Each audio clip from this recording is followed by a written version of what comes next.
Pemerintah berupaya mengganti rapid test sebagai metode penyaringan pasien COVID-19. Salah satu alat baru yang masih dalam proses pengujian adalah Genos yang dikembangkan oleh UGM. Seperti apakah sebenarnya cara kerja dari alat Genos ini? Pemaparannya akan disampaikan rekan Mercy Wijaya. Silakan Mercy. Adik dan pemirsa, keberadaan teknologi Genos, Gajah Mada Electronic Nose, membawa harapan bagi Indonesia untuk mengadakan alat COVID-19 dari negeri sendiri yang tepat, cepat, dan lebih hemat. Kita akan lihat apa pentingnya keberadaan Genos saat ini di Indonesia.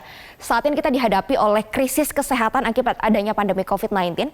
Efek ekonominya juga sangat besar pemirsa, karena setiap ada kenaikan kasus COVID-19 seperti di Eropa saat ini, maka satu negara berpotensi lockdown. Di Jakarta sendiri ketika ada peningkatan kasus, maka langsung ada pengetatan pembatasan sosial berskala besar. Oleh karena itu efek ekonominya juga sangat besar. Dan untuk bisa memutus mata rantai COVID-19 perlu adanya vaksin COVID-19.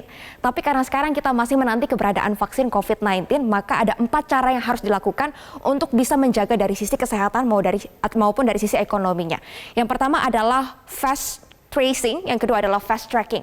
Ketika ada seseorang yang terpapar virus corona harus segera dideteksi dan diketahui supaya bisa segera dilakukan isolasi dan tidak menularkan virus tersebut kepada orang lain. Dengan demikian orang yang positif COVID-19 juga dapat ditangani atau dilakukan treatment dengan tepat dan cepat.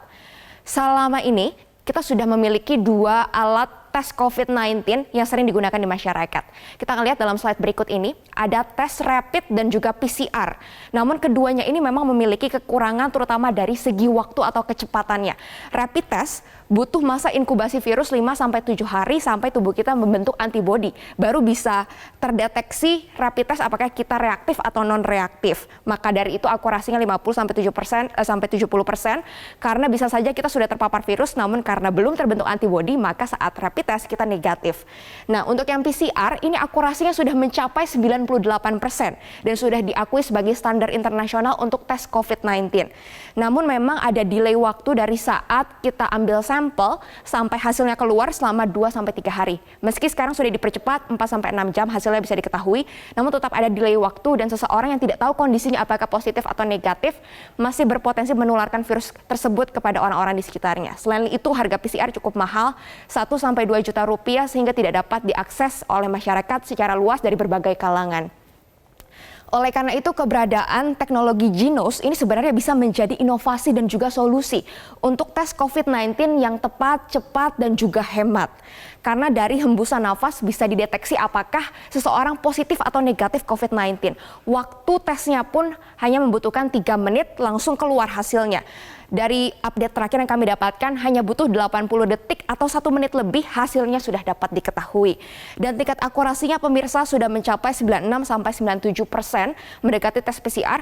Tapi ada catatannya, karena Genos ini masih dalam proses uji klinis, maka tingkat akurasinya masih bisa berubah sesuai nanti hasil akhir dari uji klinik tersebut.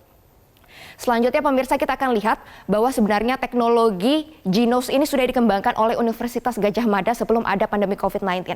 Namun untuk menjawab tantangan saat ini, maka dimodifikasi alatnya supaya bisa mendeteksi keberadaan virus dalam tubuh manusia. Tapi seperti apa sih cara kerja dari Genos sendiri sehingga akurasinya bisa mencapai 96-97%? Kita akan lihat pola kerja dari Genos dalam slide berikut ini.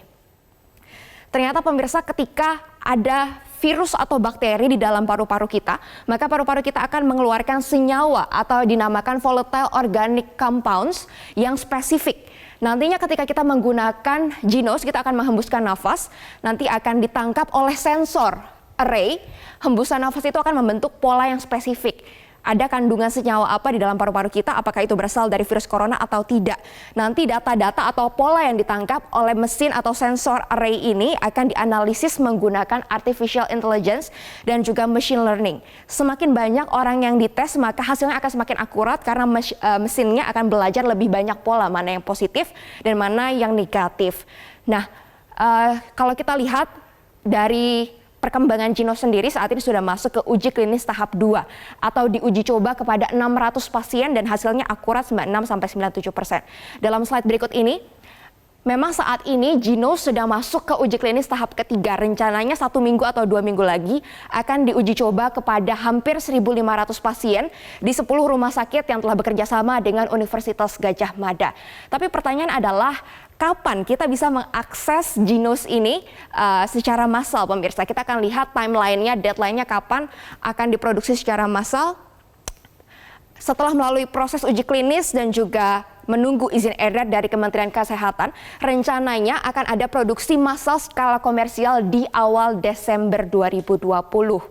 Harapannya nanti alat ini tidak hanya bisa diakses oleh rumah sakit, tapi juga bisa diakses di tempat-tempat yang menjadi pusat ekonomi seperti di lokasi perkantoran, di pusat belanja dan di bandara, sehingga masyarakat bisa melakukan aktivitas ekonomi dengan aman dan nyaman, mengetahui lingkungan sekitarnya terbebas dari virus corona.